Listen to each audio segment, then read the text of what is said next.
Good evening, everyone, and welcome to today's Indian Express Analysis. स्वागत है आप सभी का आज के इंडियन एक्सप्रेस एनालिसिस में. So let us begin without any delay. We will move on to articles, but in the front page we can see that our Honorable President of India had visited Odisha, the Rath Yatra in Puri, and she will be staying in Odisha for a few days, then moving on to our next itinerary.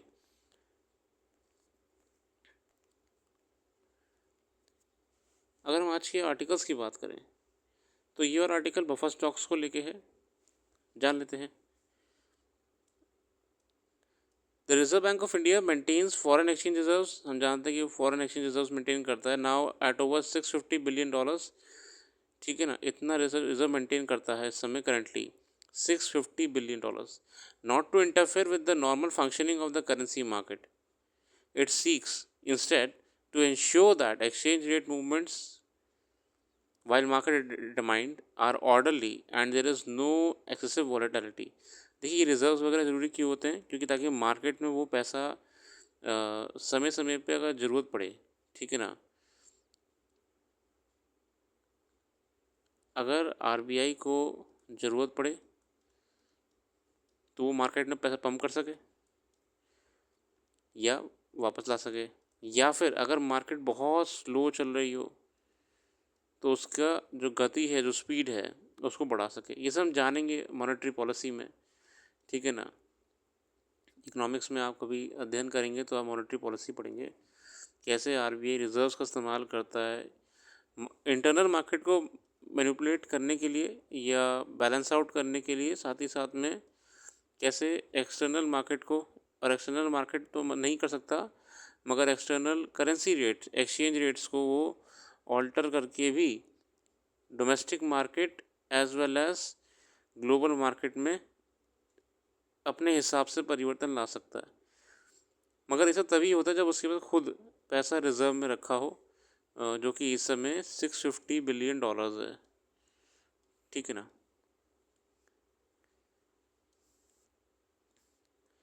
The increasing volatility and the unpredictability of food prices has primarily to do with the climate change, fewer rainy days and extended dry spells, interspersed with intense precipitation, and also shorter winters and heat waves.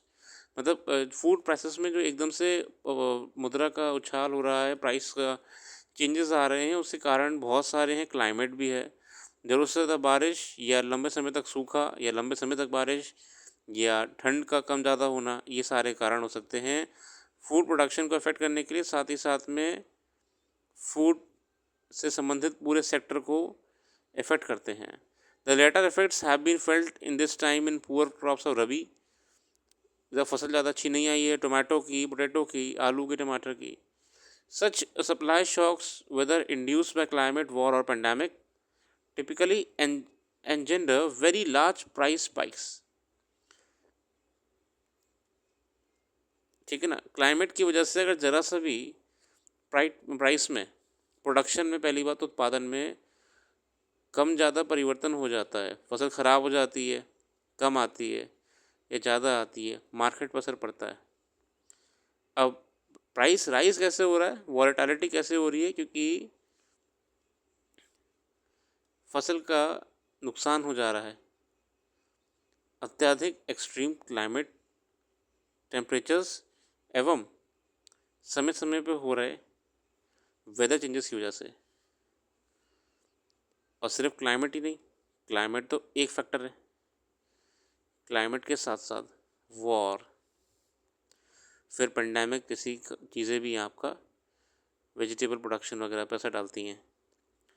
The last year February March dairies were paying farmers ₹37-38 per liter for cow milk. The same dairies have today slashed procurement to ₹26-27. मतलब जहाँ पहले पिछले साल में dairy farmers को ₹37 पर litre दे रही थी, आज वो ₹26 लीटर दे रही हैं, because SMP realisation crashing to ₹200-220 पर kg.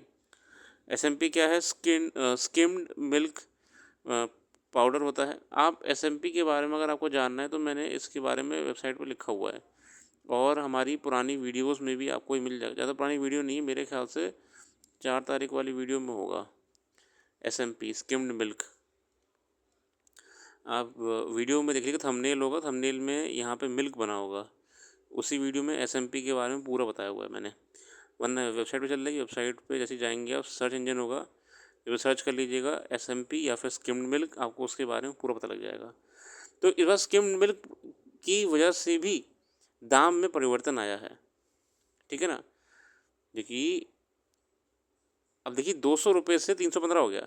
These low prices discouraging dairies, sorry मतलब पहले जहाँ पे 300 मार्च में 23 में मिल रहा था, अब वो 200 हो गया है। इस वजह से डेयरी पर असर पड़ा है। Creating a buffer stock of essential food items procuring from farmers processors during years of surplus production and offloading the same in times of crop failures वगैरह वगैरह, ठीक है ना। कितनी सही बात करी है इन्होंने, ठीक है। समझने की कोशिश करेंगे तो बफर स्टॉक का सिग्निफिकेंस क्या है। बफर स्टॉक का सिग्निफिकेंस क्या है। सबसे पहली बात, इस आर्टिकल की शुरुआत कहाँ से हुई है। शुरुआत हुई RBI से, कि RBI अपने पास रिज़र्व क्यों रखता है डॉलर में या किसी भी तरीके से, गोल्ड में XYZ 650 बिलियन रिजर्व क्यों रखा हुआ है। ये आर्टिकल ने एक कहानी को आपको दिखाया है। RBI शुरू करा, बफर स्टॉक पे ले आया, क्योंकि RBI जब स्टोरेज रहता है तो जो भी किसी भारत में कोई भी गतिविधियां होती हैं, कोई भी घटना होती है, चाहे वो वॉर हो या वो क्लाइमेट के कारण फसल का कम ज़्यादा होना है। देखिए, अत्यधिक बारिश हो जाने से फसल बेकार हो जाती है, बाढ़ आने से फसल बेकार हो जाती है, सूखा पड़ जाने से फसल बेकार हो जाती है। उससे क्या होता है, जब मार्केट में जहाँ पे पहले 3 कार्टन आते थे, अगर अब वहाँ 2 कार्टन आ रहे हैं तो ऑटोमेटिकली उसे लेने के लिए मंडी पे बोरी लगेगी। फिर जितने महंगे में उठेगा और जितने में वो वहाँ से उठ के रिटेल में जाएगा, एडिशनल कॉस्ट ऐड करें अगर हम हर चीज़ की, है ना, ट्रांसपोर्टेशन की, लॉजिस्टिक्स की, लेबर की, फिर वो जहाँ पे भी सेल हो रहा होगा शॉप पे, उसका उसका अपना फ़ायदा, अल्टीमेटली आपको वो प्रोडक्ट महंगा मिलेगा, उसकी प्राइस आपको महंगी मिलेगी, ठीक है ना। क्लाइमेट की वजह से प्रॉब्लम हो सकती है मार्केट में, इसके अलावा भी कई कारण होते हैं, उस पर भी नहीं जाएंगे। वॉर पे आ जाइए अगर आप, तो अगर वॉर चल रहा है उस कारण से मार्केट डिस्टर्ब होता है।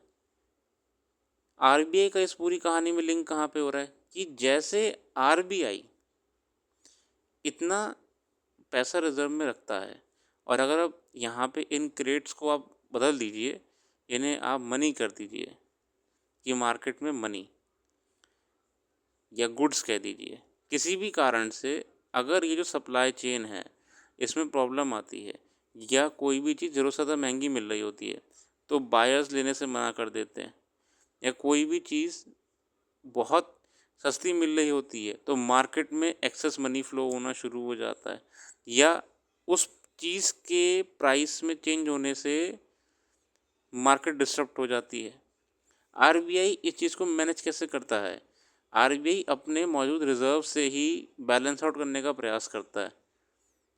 अगर मान लीजिए ग्लोबली भी वॉर के कारण कोई चीज़ इंपोर्ट या एक्सपोर्ट हो रही थी, या मान ली इंपोर्ट ही हो रही थी, उसमें प्राइस चेंज होता है, जिस वजह से इंडिया में वो चीज़ जहाँ पहले 1 रुपये की मिल रही थी वो 5 रुपये की मिलने लगे, या 2 रुपये की मिलने लगे। ऐसी सिचुएशन में भी RBI मॉनेटरी पॉलिसी के माध्यम से एक्सचेंज रेट्स मैनेज करता है, फॉरेन रिजर्व्स के माध्यम से, और तमाम बहुत चीज़ें होती हैं, वो पूरी बता भी नहीं पाएंगे, वो इकोनॉमिक्स में समझिएगा। आसान भाषा में जो यहाँ पे कहना चाह रहे हैं, जैसे रिज़र्व बैंक ऑफ इंडिया अपने स्टॉक्स के रिजर्व्स के माध्यम से मार्केट को हमेशा बैलेंस रखने का प्रयास करता है, ऐसे ही किन्हीं भी प्रकार की आपदाओं के कारण, किन्हीं भी प्रकार की नेचुरल कैलामिटी से कारण जो फूड प्राइसेस में फ्लक्चुएशन और फूड प्राइसेस में अनसर्टेनिटी आ जाती है, इसको मैनेज करने के लिए देश को बफर स्टॉक मेंटेन करने की ज़रूरत है, एक हेल्दी बफर स्टॉक मेंटेन करने की ज़रूरत है। तभी चीज़ें बढ़िया रहेंगी। Back to the article, the return of reformist, ये मत पढ़िएगा। ये आर्टिकल है what is NSA. Restructuring of the office is an opportunity to look closer at role and remit of national security advisor। ठीक है, ये बेसिकली बता रहे हैं कि एनएसए क्यों अपॉइंट करे जाते हैं। द अपॉइंटमेंट ऑफ, ये लिखा है संजय बारू जी ने, ये बहुत नामी राइटर रहे हैं। The appointment of the new additional national security adviser ANSA along with the restructuring of reporting relationships both within the National Security Council Secretariat and between the National Security Advisor NSA and the Union Ministry has not attracted the attention it deserves. While the NSA now presides over a much bigger organization, अब जैसे NSA तो बहुत चीज़ें देख रहा है देश की, इसलिए उसके लिए हमें ANSA पोस्ट बनानी पड़ी कि हम उस वर्क को डिस्ट्रीब्यूट कर सकें। The NSA would deal with advisory outfits such as National Security Advisor Board and the Strategic Policy Group, while the CDS and the three service chiefs, the Union Defense and the Home Ministry, are also required to report to NSA। ये सब लोग NSA को report करते हैं। How the ministerial bosses of the relevant officials view these changes and remains to be seen। Given that the principal secretary to the Prime Minister normally deals with the civil bureaucracy, turf issues are bound to arise if NSA become an activist convening meeting with the cabinet secretary। अब जिस हिसाब से यहाँ पे नई post बनाई गई है, जिस हिसाब से एनएसए को पावर दी गई हैं, उस हिसाब से जो इंटर ब्यूरोक्रेसी रगड़नेस होती है ना, क्लैशेस होते हैं, वो बढ़ सकते हैं। Second, it appears that ANSA would now be the gate keeper in the communication chain between 6 mid level unit heads, है ना। और ये भी हो रहा है कि ये जो एएनएसए की पोस्ट बना दी गई है, अब ये और एक नया बैरियर बन जाएगी। It also means that an additional bureaucratic layer has been created between the PM and those monitoring national security on daily basis. While the PM's daily security briefing is to be done by the NSA or the NSA or both, what of the relationship between the intelligence czars and the PM and CDS and PM? मतलब ये बताने की प्रयास कर रहे हैं कि कैसे ये प्रॉब्लम आ सकती हैं इन पोस्ट को और पावर देने से और नॉर्मल चेन ऑफ कमांड को ब्रेक करके एक नया चेन ऑफ कमांड बनाने में। Changes made the security architecture have raised many questions down the line, both within the civil and military bureaucracies। आगे बढ़िए। In 2010 article, does India need an NSA, has not yet been satisfactorily answered। मतलब बहुत से लोगों ने इस कहानी के ऊपर बताई गई है, इस पोस्ट पे प्रश्न करा था कि क्या इस पोस्ट की ज़रूरत है वगैरह वगैरह, मगर वो अभी तक क्लियर किसी का जवाब नहीं है कि ये क्या हो सकता है। Both in 2005 after the demise of the then NSA JN Dakshit and 2014 before the appointment of Ajit Doval, there was much discussion on who ought to fill the post। The turf war was between officers of the Foreign Service and Police Service। In the event, on both occasions, an IPS officer and former head of intelligence was finally chosen।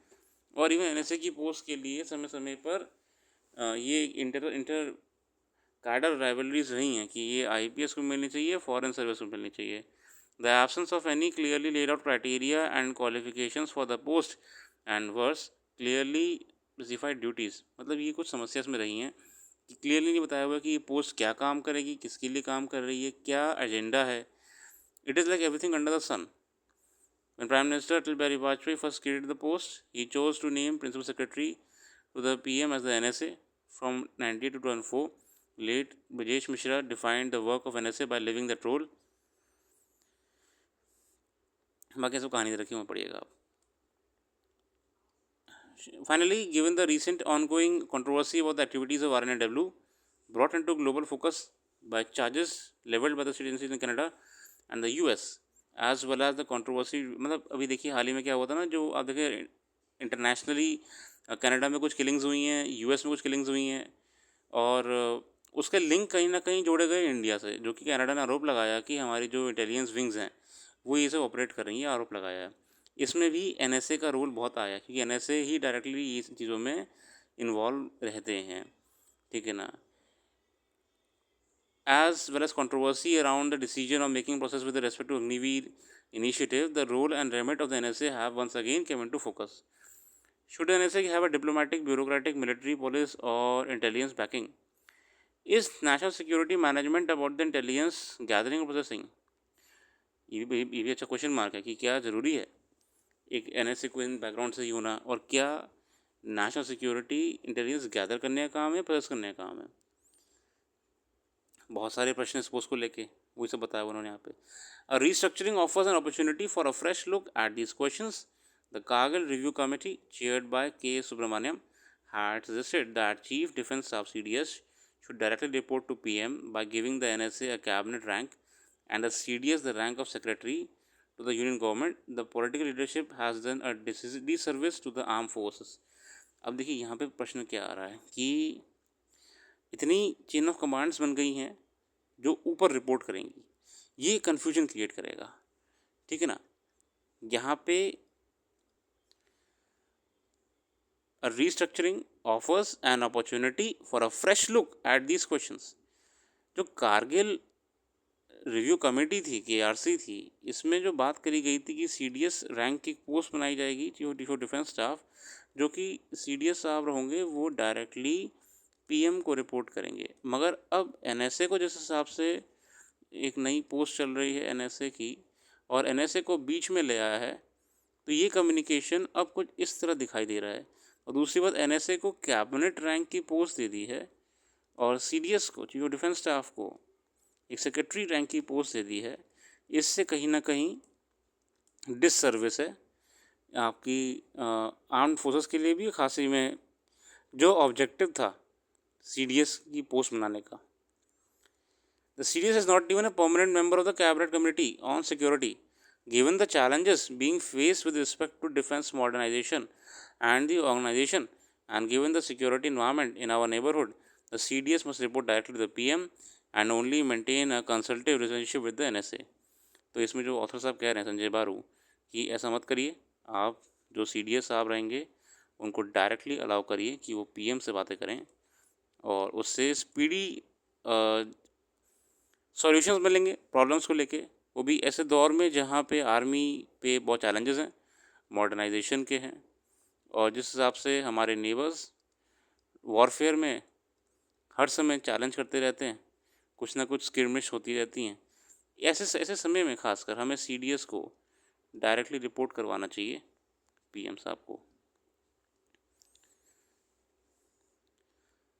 बहुत अच्छा article है देश की internal security को लेके और structuring को लेके. आगे बढ़ेंगे.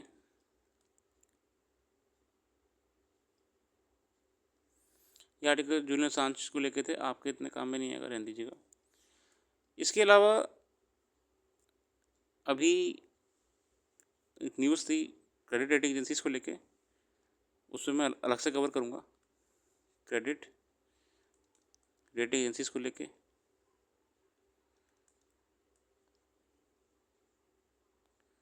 और एक न्यूज़ थी आपकी defence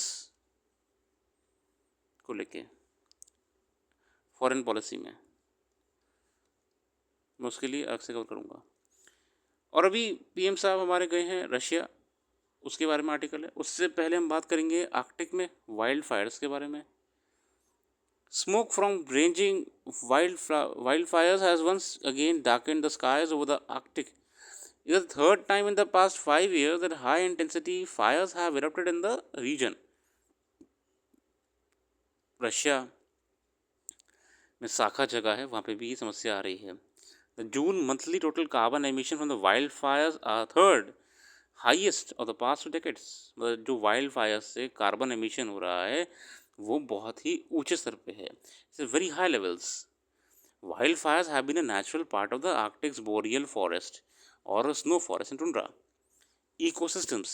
However, in recent years, their frequency and scale have increased, primarily due to global warming.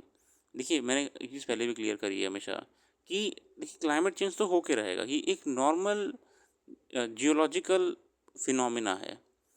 दिक्कत कहाँ पे आ रही? दिक्कत यहाँ पे आ रही है कि ह्यूमंस ने क्लाइमेट चेंज को जो दर है वो बहुत स्पीड अप कर दी है. ठीक है ना. वाइल्ड फायर्स वगैरह पहले भी होते रहे हैं. अगर आप बहुत पुराने आर्टिकल्स देखें 90s के ज़माने में, इवन अब ब्रिटिशर्स में देख लीजिए आप, वाइल्ड फायर्स होने के कारण बहुत सारे होते हैं.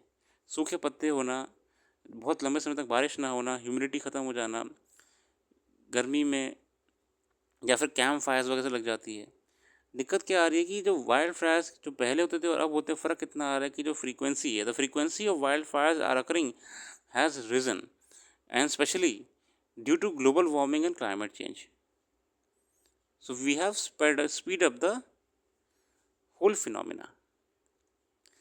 The Arctic has been warming roughly 4 times as fast as the world, while the global average temperature has increased by at least 1.1 degrees Celsius. Above the pre-industrial levels, the Arctic has become on average around 3 degrees from warmer than it was in 1980. ये Arctic का temperature 1980 के मुकाबले आज की तारीख में देखें 3 degree ज़्यादा बढ़ चुका है. Soaring temperatures have also slowed the polar jet streams. अगर आप ज्योग्राफी में पढ़ेंगे तो जेट स्ट्रीम्स जो होती हैं ना आपकी ऊपर सबसे ऊपर फ्लो कर रही होती हैं. अब ये आप ज्योग्राफी में अध्ययन कर लीजिएगा और इधर आपको इधर नीचे ऐसे पोल्स पे जेट स्ट्रीम्स फ्लो कर रही होती है. अब इनको भी धीमा हो रहा है. Responsible for circulating air between the mid and northern latitudes. Jet stream का काम ही ये होता है कि एयर सर्कुलेशन को मेंटेन रखता है मिड और नॉर्दर्न लैटिट्यूड्स में. ठीक है.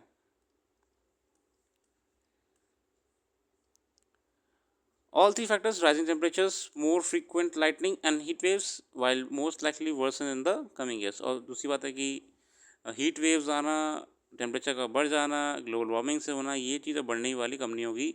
इसका नुकसान क्या होगा? कार्बन एमिशन ज़रूरत से ज़्यादा एटमॉस्फेयर में बढ़ जाएगा, जिससे फिर आपका ग्लेशियर्स मेल्टिंग और बर्फ़ का पिघलना, पानी का जल स्तर बढ़ जाएगा, वाटर लेवल राइज हो जाएगा. ये सब दिक्कतें रहेंगी. और इसके अलावा wildfires make permafrost more vulnerable to thawing as they destroy upper insulating layer of vegetation and soil. This can cause ancient organic materials to decompose and release carbon into the atmosphere in case of large scale thawing of Arctic permafrost.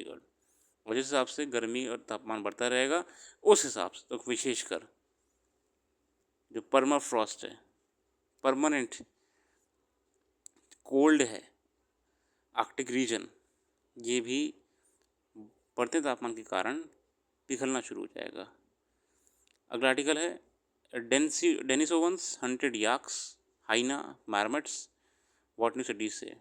Denisovan thousands of bone fragments discovered in a cave on Tibetan plateau in China are offering a rare insight into the lives of Denisovans, the mysterious extinct cousins of Neanderthals and our known species, showing they hunted a wide range of animals. Research करी गई है और ये पाया गया कि वो याक वगैरह तमाम जानवरों को हंट करते थे. It was a grass landscape.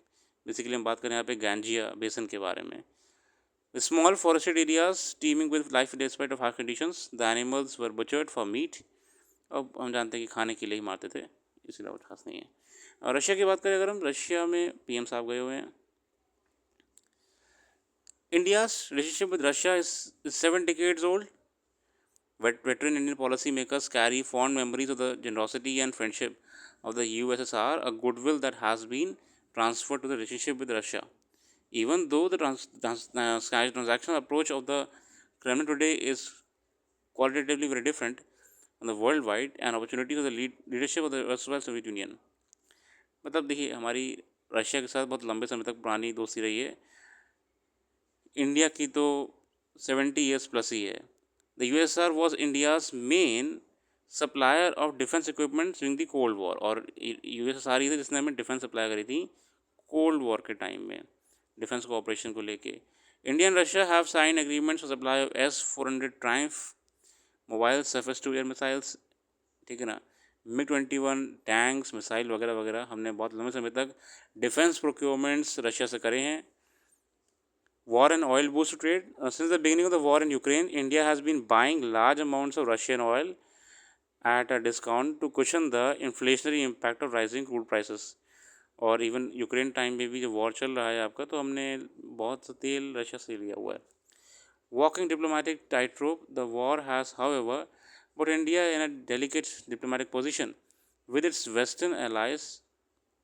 New Delhi has walked the diplomatic tightrope, not explicitly condemning the Russia's invasion. अब देखिए यहाँ पे समस्या क्या रही है, दोस्ती हमारी रशिया से चली रही है।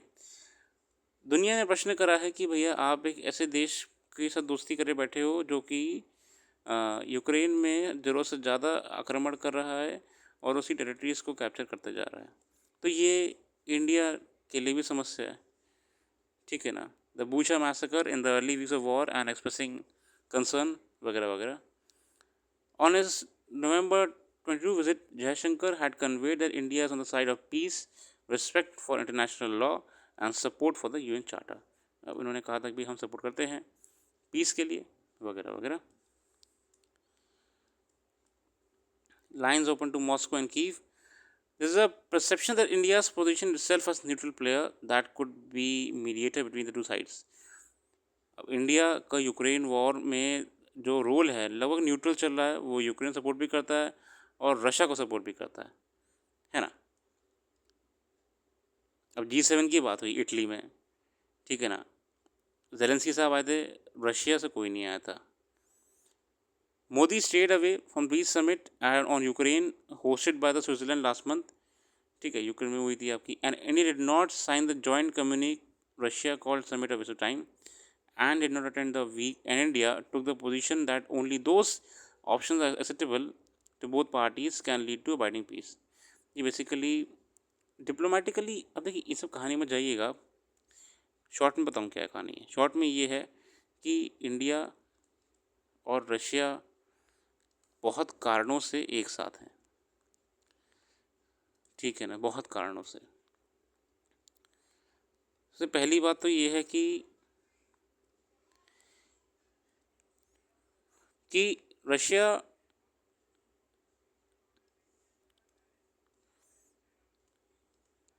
यूएसए जिस हिसाब से हमेशा टक्कर पे रहते हैं,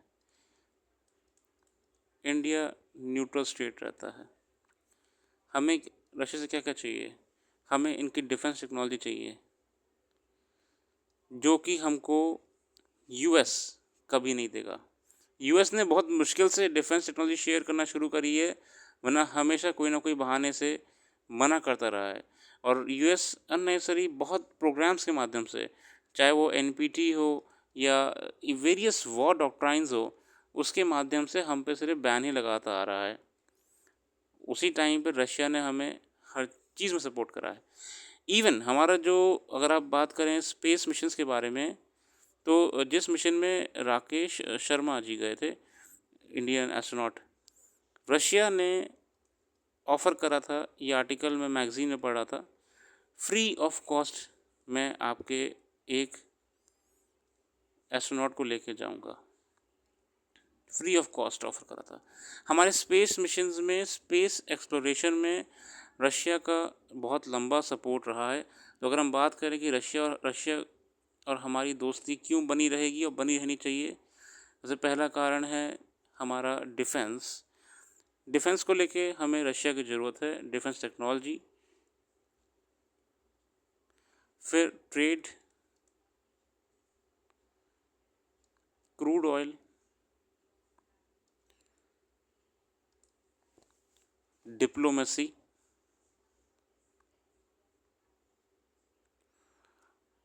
with China specially, and diplomacy with USA को हम जब तक ये दर्द देते रहेंगे कि हमारा दोस्त रशिया है, वो ठीक रहेगा।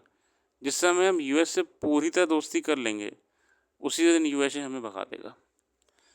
उसके अलावा चाइना रशिया इंडिया एक ट्रायंगल की तरह है, हमेशा बैलेंस आउट करना पड़ेगा। और बहुत चीज़ें हैं। स्पेस, हमने बहुत मिशंस रशियन रॉस्कोमॉस के साथ मिलके आज भी कर रहे हैं, और मिशंस करें ना करें, स्पेस टेक्नोलॉजी में कोलैबोरेटिव एफर्ट्स रहे हैं। तो रशिया की बहुत ज़रूरत है हमें डिप्लोमेसी में, और रशिया ने हमेशा ये दिखाया है हमको, चाहे डिप्लोमेसी कैसी भी रही हो, दुनिया कैसी भी चल रही हो, इकोनॉमिक कैसी भी चल रही हो, डिप्लोमेसी कितनी बदल जाए, रशिया नहीं बदला है। रशिया ने इंडिया का सपोर्ट करा है, इसलिए यूक्रेन वॉर में भी इंडिया ने ये क्लियरली दिखा दिया था कि रशिया के साथ हम खड़े हैं, जबकि इंडिया ने ये भी दिखाया था कि हम यूक्रेन के साथ भी खड़े हैं, और इसी चीज़ को कहते हैं डिप्लोमेसी। ठीक है ना।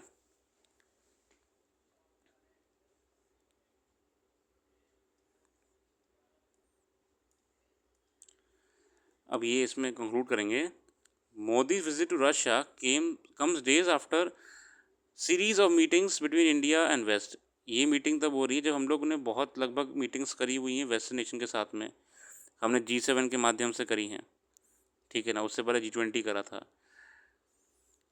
Besides the leader of Ukraine, western leader of US national security adviser Jake Sullivan भी कुछ दिन पहले हमारे पास आए हुए थे, कुछ महीनों पहले ही। This was followed by a visit by US congressional delegation led by Congressman Michael McCall and former US House Secretary Nancy Pelosi to meet Dalai Lama in धर्मशाला। फिर धर्मशाला भी गए थे, वो इंडिया उतर के गए थे मेरे ख्याल से। From India's perspective, Modi's visit to part of series of annual bilateral summits between leader of two countries that has been ongoing since 2000। और ये एक बायलैटरल मीटिंग्स हमारी लगभग होती रही हैं, सन 2000 से हम लोग मिलते जुलते रहे हैं। 21 summits, the highest institutionalise dialogue mechanism in a strategic partnership have so far taken place in Indian Russia. अब बहुत बार मैंने कहा रशिया हमारा रिलेशन बहुत पुराना है। Since the last summit in December 2021, Modi and Putin have had at least 10 telephone conversations in review progress. मतलब इसमें ये बताना चाह रहे हैं एंड करने से पहले कि हमारी जो दोस्ती है वो अलग ही प्रकार की है, ठीक है ना, लंबे समय तक रही है, और चाहे कुछ भी हो जाए रशिया हमेशा हमें सपोर्ट करा है। इसीलिए US भी हमारी रिस्पेक्ट करता है, वरना US हमको कब का डिस्ट्रॉय करने को तैयार बैठा था। अच्छा आर्टिकल था, वेरी गुड आर्टिकल। बाकी आशा ये रखते हैं, और अगर कोई आर्टिकल आपको लगा हो जो समस्या रही हो या एक्सप्लेन नहीं कर पाए हो तो क्षमा चाहते हैं। कर फिर आएंगे नए आर्टिकल के साथ, एक नए विश्लेषण के साथ, और जो भी करंट अफेयर्स यहाँ पे डिस्कस नहीं कर पाए वो आपको हमारी वेबसाइट में मिल जाएगी, लिंक डिस्क्रिप्शन में मौजूद है। Thanks for giving your precious time and have a very very nice day.